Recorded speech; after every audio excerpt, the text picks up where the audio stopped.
दोस्तों, आज के इस खास एक्सप्लेनर में स्वागत है। आज हम एक ऐसी दुनिया का पर्दाफाश करने वाले हैं जो हमारे एकदम सामने है, फिर भी किसी को दिखाई नहीं देती। हम बात कर रहे हैं उन छुपे हुए सिस्टम्स की, उन जालों की जो मिडिल क्लास लोगों को असल में अमीर बनने ही नहीं देते। दिन रात की मेहनत के बाद भी फाइनेंशियल आज़ादी बस एक सपना लगती है ना? तो आज हम इसी फाइनेंशियल मैट्रिक्स को डिकोड करेंगे और समझेंगे कि इस जाल को तोड़कर बाहर कैसे निकलना है। चलिए इसे एक बहुत ही आम सी सिचुएशन से समझते हैं। महीने की शुरुआत में फोन पर वो प्यारा सा मैसेज आता है, सैलरी क्रेडिटेड, और मन एकदम खुश हो जाता है। लेकिन जैसे जैसे महीने का आखिरी हफ्ता करीब आता है, वॉलेट बिल्कुल खाली हो जाता है और फिर दिमाग में बस एक ही सवाल घूमता है कि आखिर ये पैसा गया तो कहाँ। ये हम में से किसी एक की कहानी नहीं है, बल्कि ये हर उस इंसान का दर्द है जो अच्छी खासी सैलरी कमाने के बाद भी महीने के अंत में खुद को खाली हाथ पाता है। तो आज की इस चर्चा का रास्ता एकदम साफ है। हम इन 6 पिलर्स पर फोकस करेंगे।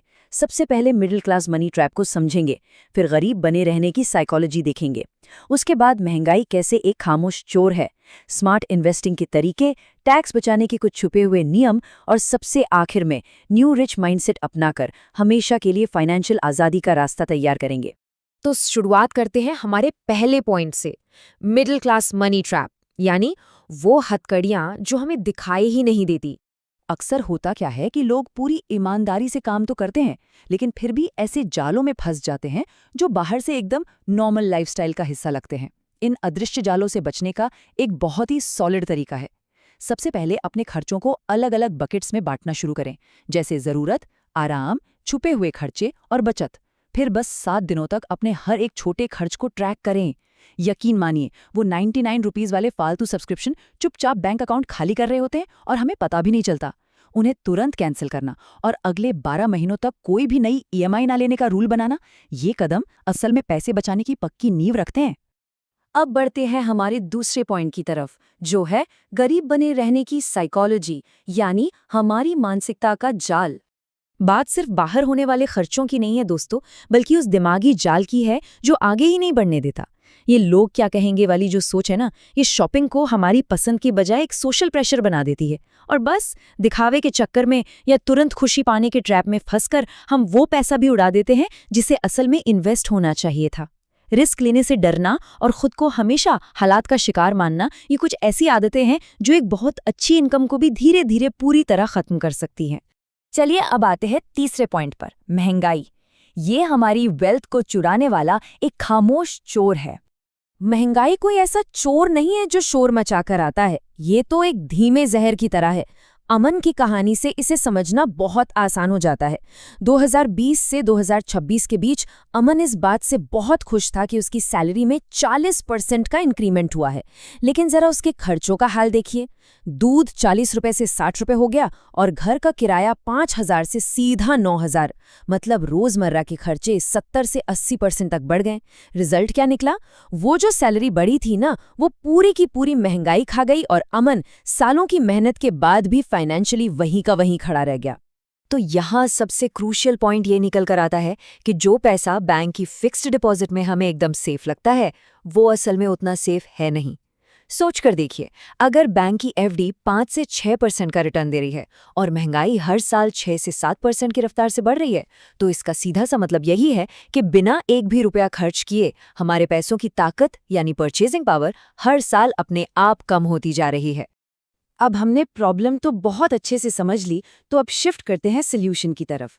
हमारा चौथा पॉइंट है स्मार्ट इन्वेस्टिंग और पैसा कैसे हमारे लिए काम करे। हमारे समाज में सोना हमेशा से एक बहुत ही भरोसेमंद एसेट माना गया है, लेकिन फिजिकल गोल्ड के साथ जहां एक तरफ परंपरा और लग्जरी वाली फील जुड़ी है, वहीं उसके साथ भारी मेकिंग चार्ज और चोरी हो जाने का डर भी हमेशा बना रहता है। इसके ठीक उलट अगर डिजिटल गोल्ड को देखें तो ये पूरी तरह से मॉडर्न तरीका है। इसमें लिक्विडिटी है, यानी इसे कभी भी तुरंत बेचा जा सकता है, काफी सुविधाजनक है, और सबसे कमाल की बात, इसमें चोरी होने का रिस्क 0% है। इन्वेस्ट करते वक्त एक और बड़ी दुविधा होती है कि हर महीने थोड़ा थोड़ा पैसा लगाएं या फिर एक साथ कोई बड़ा अमाउंट।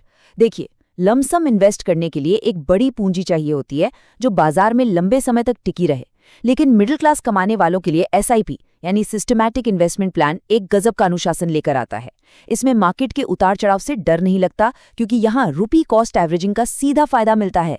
मतलब जब मार्केट गिरता है तो उसी पैसे में ज्यादा यूनिट्स मिल जाते हैं, जिससे लंबे समय में रिस्क अपने आप कम हो जाता है।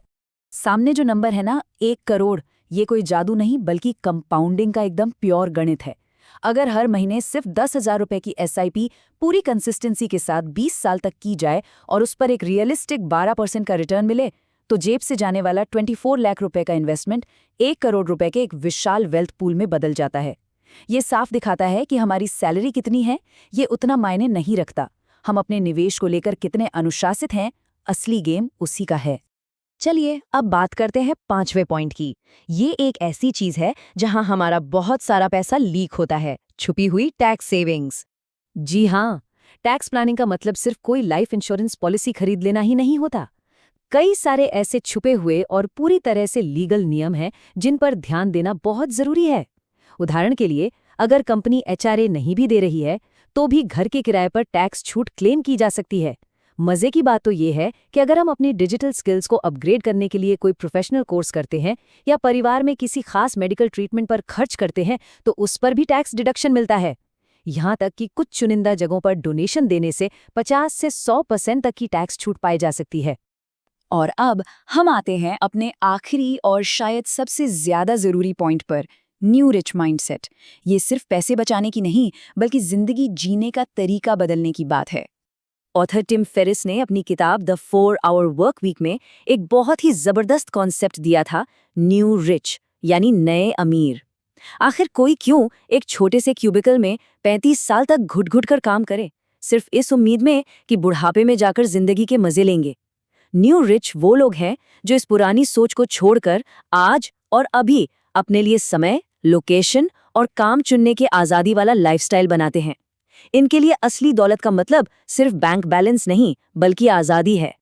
इस लेवल की आज़ादी पाने के लिए एक बहुत ही प्रैक्टिकल तरीका है डील फ्रेमवर्क। सबसे पहले तो कामयाबी की अपनी परिभाषा यानी डेफिनेशन को बदलना होगा। फिर एलिमिनेशन, उन 80% फालतू कामों को अपनी रूटीन से बिल्कुल बाहर निकाल फेंकना जो कोई खास रिजल्ट नहीं देते। बस बिजी दिखने के लिए बिजी रहना एकदम बेवकूफ़ी है।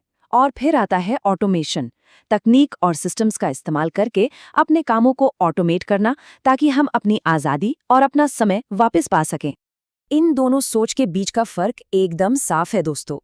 एक तरफ वो ट्रेडिशनल तरीका है जहां एक इमेजिनरी कल के लिए आज को पूरी तरह कुर्बान कर दिया जाता है, और दूसरी तरफ है न्यू रिच माइंडसेट जहां लोग स्मार्ट ऑटोमेशन और नई नई स्किल्स के दम पर आज ही पूरी जिंदगी जी रहे हैं और बीच बीच में मिनी रिटायरमेंट्स का पूरा मजा ले रहे हैं।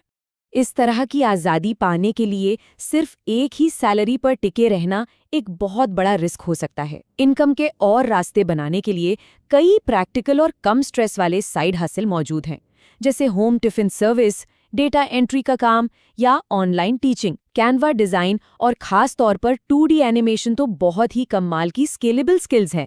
इन्हें सीखकर बिना अपना चेहरा दिखाए शानदार YouTube चैनल बनाए जा सकते हैं और फ्रीलांसिंग के जरिए उस सिंगल सैलरी वाले जाल से हमेशा के लिए आज़ादी पाई जा सकती है। तो अब ये एक्सप्लेनर खत्म करते हुए एक बहुत बड़ा सवाल हमारे सामने खड़ा है, क्या आज से कुछ बदलेगा? क्या वो कंपाउंडिंग और वेल्थ क्रिएशन का जादुई सफर आज ही शुरू होगा, या फिर एक और साल गुजर जाएगा और हमारी मेहनत की कमाई ऐसे ही उन अदृश्य जालों में कहीं गायब हो जाएगी? इसका डिसीजन पूरी तरह से हमारे अपने हाथों में है। इस चर्चा का हिस्सा बनने के लिए बहुत बहुत धन्यवाद दोस्तों। मिलते हैं अगले एक्सप्लेनर में।